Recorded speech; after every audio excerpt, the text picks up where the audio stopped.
This time on Ask Rad Rat, we talk about crossfoot, hang 10, and skateboarding while in a wheelchair.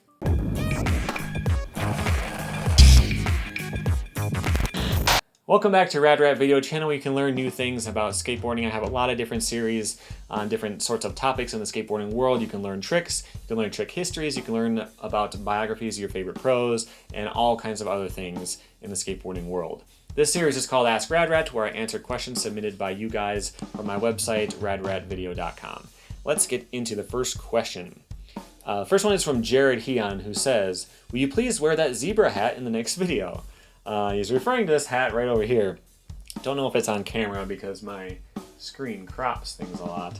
So this is the hat he's talking about. This is my wife's hat. It doesn't really fit on my head, so I can't. Well, maybe I can do that, I guess. But I know when I'm watching people on YouTube, I'm always curious about their surroundings and their background and stuff. So I thought I would do not really a tour because I don't have a setup for that right now, but just kind of show you what you're looking at least. This room is going to be, I'm probably going to be filming here for at least a couple months. I do have a new spot planned out in the basement, but I need to run the power down there. I have to redo the walls. I want to design some kind of set. I was thinking it'd be cool to make it, like do some skate light on the wall behind me, make it look like I'm standing in front of a vert wall. But then I got to worry about the lighting, because that's a pretty dark background. Like there's a lot of stuff that's going to go into making a set, so I will be here for a little while. This is just my office. I edit my videos right there on the computer. But let me show you my hats at least, since you asked. This is a hat for a company I used to work for in Michigan. Now they're one of my clients in my design company. This is my hat from Dime, the clothing company. They sent me a box of clothes a while back, some shirts and a hat and stuff, which was pretty cool. Thank you guys for that. This is my wife's hat from the Detroit Zoo. I also had a hat from the zoo, but I lost it in Puerto Rico, which kind of sucks because we moved from the Detroit area to Colorado. Before we moved, we thought it'd be cool to have some Detroit stuff, you know, just to remember our years there. And so I had this nice gray hat with some black designs and stuff on it. And I went to a beach in Puerto Rico, and of course people tell you don't wear a hat and sunglasses and try to go out into the ocean because you'll lose it all.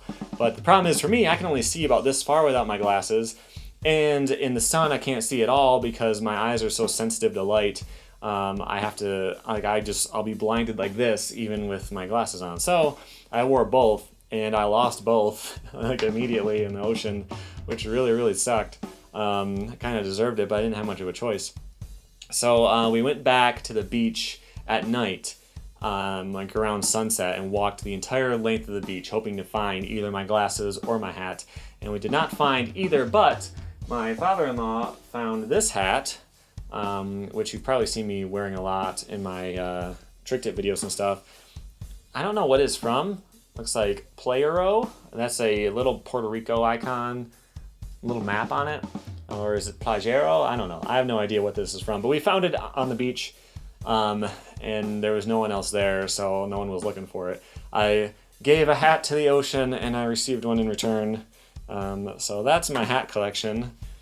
This, you can probably see, is a vanity for the basement that we have to build, which is one other thing that's on my list, potentially before building the studio. I don't know. But that's what you're looking at right now, and some art that I got from Big Lots like 15 years ago. But let's just move on to the next question. This is from Nicholas, who says, "Since skateboards were originally intended as a mode of transportation, what kind of modern setup would be best suited to that role?" That's kind of debatable that they were designed for transportation. I think most early skateboarders were doing it to surf without having to go to the beach. I think that was kind of the main point, because skateboards originally were like this big.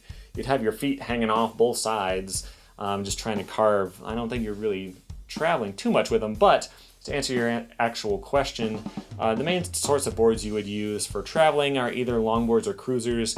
To me, I would go with a cruiser. That's a relatively big board that isn't necessarily designed with kicktails and concave for tricks. It's just designed to be comfortable to stand on. I would go with that for sure.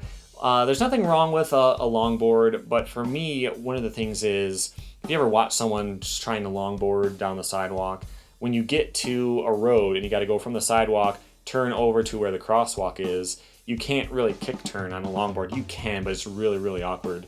So you have to get off the board and pick it up and like plant it down over here and stuff like that. But with a cruiser, if you can kick turn and you could potentially even ollie up a couple inches or something, I would say that would have the most flexibility for transportation.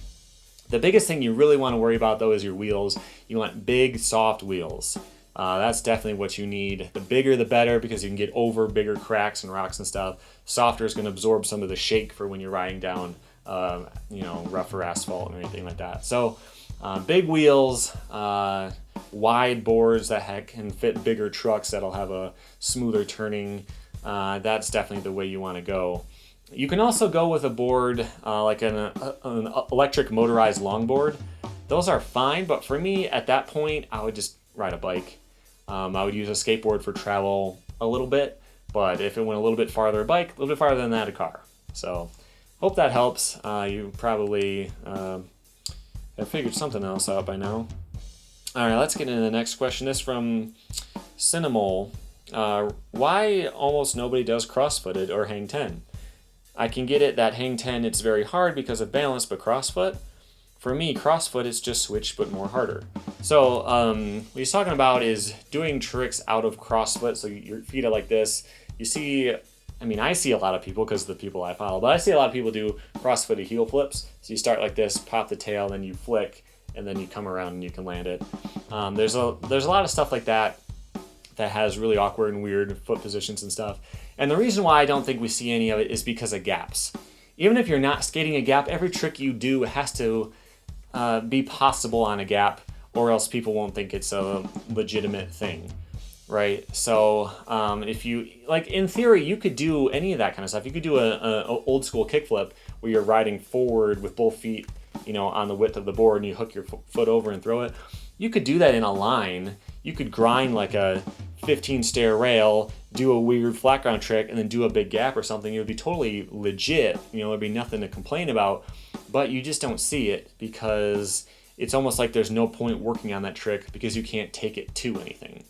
So I think that's why you don't see anything like that too often, at least at the professional level. You do see a lot of people just experimenting with that kind of stuff. But I think that would be the biggest concern. I remember when Bastian Salabanzi, in one of the flip videos, he did a kickflip to crossfoot down like 3 stairs, I think. And people freaked out because they thought he invented this new thing. They call it the pretzel flip. He's like the first guy in the world to ever consider landing with his feet crossed.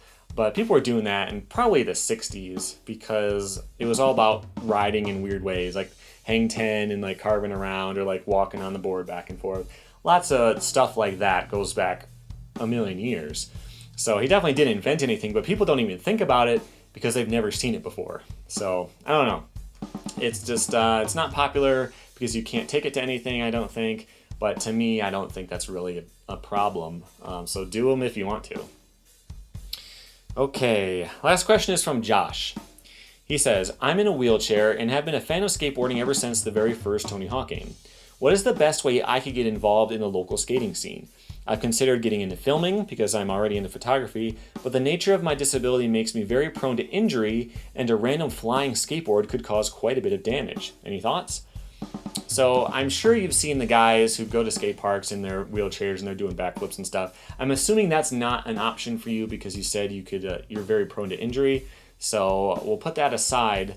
But I think that getting into filming and photography would be a very good way to go. I know you're worried about being injured, but depending on the spot, depending on the skill level of your friends and all that, I think you could probably find a really good way to manage that. So I'm thinking, first thing that comes to mind is like at a skate park, someone's skating on like a mini ramp or something like that. You would be able to get a shot where you're kind of going past and getting a more dynamic angle like that. On a skateboard, it's a little bit tougher to get really smooth motion because you have to push, all that kind of stuff. You might have to try to kick turn while you're filming because you're not really sure where you're going. You might be able to get really smooth, cool footage that way. Plus, you may have more access to being able to roll on different stuff than like a skateboarding filmer. You may be able to come up with some kind of different angles and stuff because of that. So as long as you're not trying to do the exact same thing everyone else does, you're not trying to follow a line to the stairs at the end where you got to ollie a curb in the middle. If you're not trying to do that kind of stuff, there is probably a really good way that you could use that skill to do something with skateboarding. And if you can't, if that risk is too much for you, you could definitely get into the computer side of things. Take footage from someone else, try to cut it together, edit the pictures in Photoshop. Maybe there's like a zine you could work with, or just do someone's Instagram, maybe a local brand or something like that.